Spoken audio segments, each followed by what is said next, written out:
Hey class, I'm Gianna Mazer and I'm here to talk to you about social media.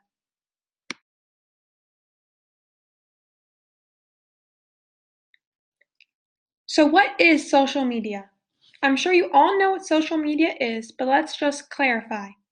Social media is a form of electronic communication.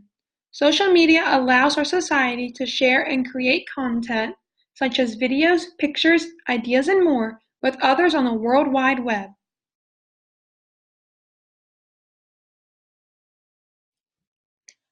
Let's look at all these examples of social media.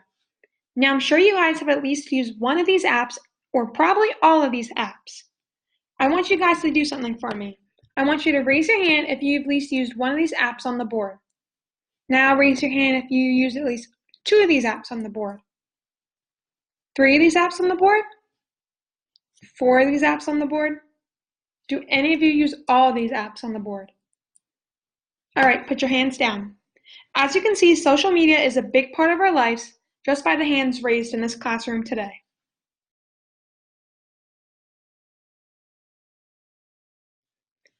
How much time do you think you spend on social media?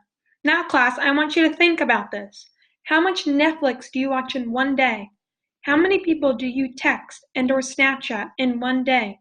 How many times do you go on Instagram, Facebook, and/or Twitter in one day? Now, I want you to do one more thing for me. Put your heads down and close your eyes. If you think you spend 4 hours or less on social media in one day, raise your hand. All right, hands down. If you think you spend 6 hours or less on social media in one day, raise your hand. Okay, hands down. If you think you spend more than 8 hours a day on social media, raise your hand. All right, hands down, hands down. Everybody put your heads up. Everybody in this classroom at least raised their hand once. As you can see, a lot of our time in our everyday lives are spent on social media, and that's something we need to talk about.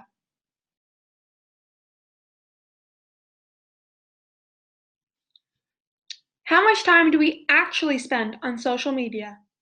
According to the Media Literacy 8th edition written by James W. Potter, since 2010, our media use has excelled significantly.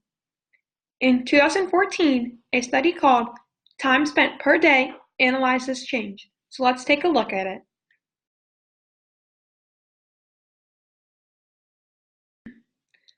Time Spent Per Day Study, 2014. In 2010, people spent an average of 10 hours and 46 minutes on all forms of media. In 2014, people spent an average of 12 hours and 14 minutes on all forms of media.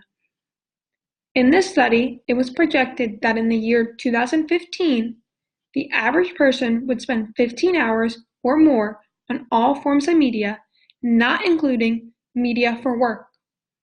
By 2015, 71% of all adults were regular users of social media and 52% were users of two or more sites. This was one of the biggest increases in social media history.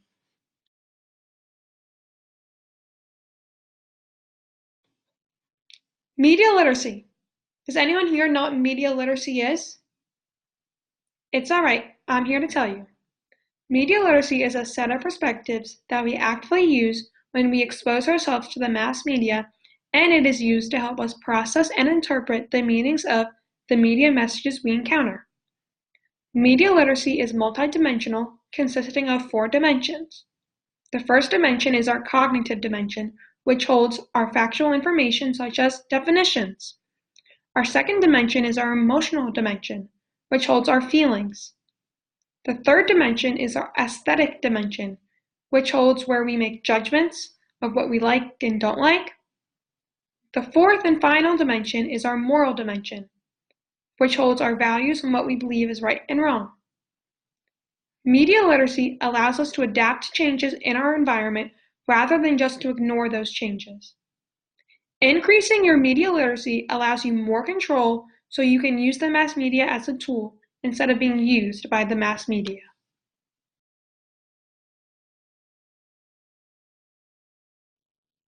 How to have a better media literacy perspective, part 1. We can have a better media literacy perspective by refreshing our software, automatic routines, building blocks, and mental codes that are all held in our brain. I'm going to explain all these to you, so let's start off with software. Software is in our mind, and it works through additional functions like math, logical reasoning, moral problems, emotions, and more. Automatic routines are sequences of behaviors and thoughts that we learn from experience and that we don't need to think about. They run automatically. An example of an automatic routine are tying our shoes or brushing our teeth and driving.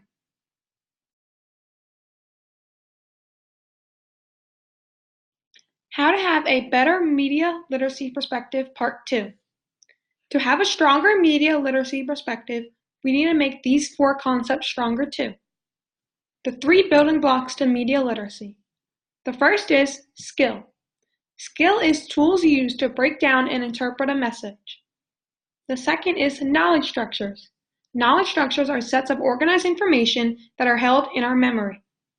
And the third is our personal locus. Our personal locus is composed of goals and drives, and our goals shape what information gets ignored. And our mental codes are rules for decision making that we have learned through exposure to our media messages.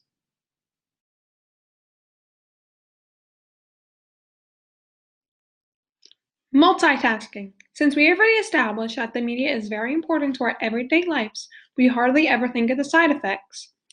An example of hardly ever thinking of the side effects is when we eat too much dessert and know it's bad for us, but we just ignore it. One side effect of social media is multitasking. An example of multitasking is one can listen to music, drive, and talk to a friend at the same time. So why is multitasking bad? It is not a good strategy for us to keep up with the flow of information. An example, you're in class and you're on your phone texting. The next thing you know, you just missed a test question the teacher gave out because you weren't listening. Is that any of you right now?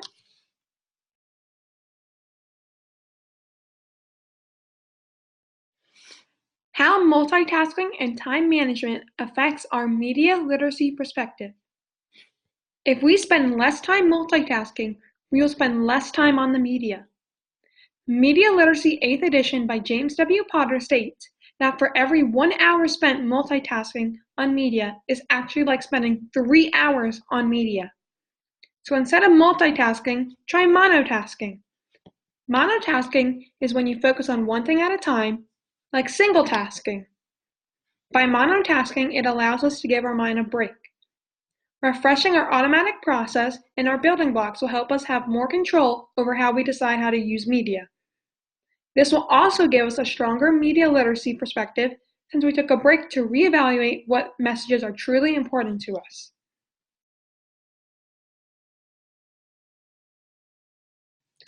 Let's talk about advertising. When we come across ads, there are 3 things we need to do. The first thing is to analyze our personal needs. If we are more control of our needs, we will be able to have more control over advertisements. The second thing to do is to analyze the ads. Ask questions like, what are these ads providing me? What information are they actually telling me about the product? And the third thing to do is to evaluate the ads. Compare your personal needs to what the ad is actually telling you. This requires you to do 2 things. One is to make value judgments about how well the advertisers know and understand your needs. The second is evaluating how well they present their products to best satisfy your needs.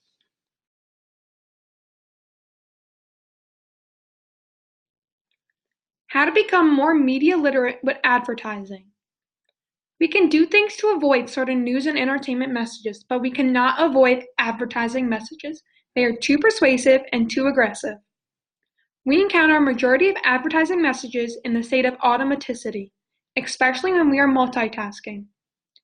During our state of unconscious exposure, advertisements plant messages in our subconscious. That then gradually shapes how we view things such as attractiveness, body image, happiness, and more. To increase our media literacy about advertising, we need to know how to do 2 things. First is to construct a good knowledge structure about ads. Second is to use those knowledge structures to check that the ads help us satisfy your goals and your needs.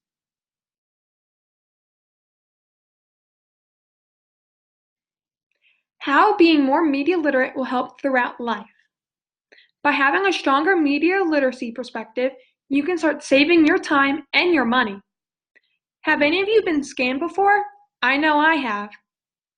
But with having a stronger media literacy perspective, you'll be able to figure out when the media is trying to trick you and or waste your time. Learning to tell the difference between good and bad media requires a stronger media literacy perspective. People with a higher media literacy perspective are able to read more into messages and are more in charge of their mental codes.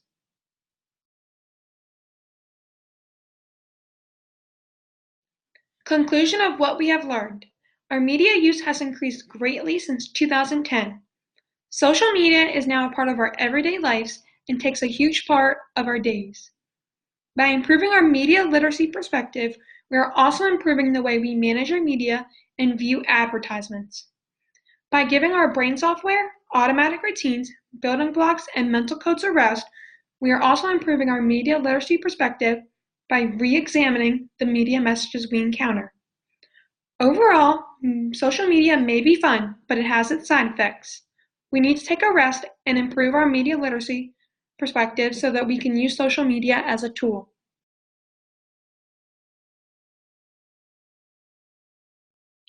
So your homework, class. Yes, I said homework. Until the end of the class tomorrow, yes, a full 24 hours, I want you all to monotask. Give your brains a rest. Focus on your classes and not your phone. Tomorrow in class, we are going to have an in-class writing assignment about your experience. Have fun! Any questions?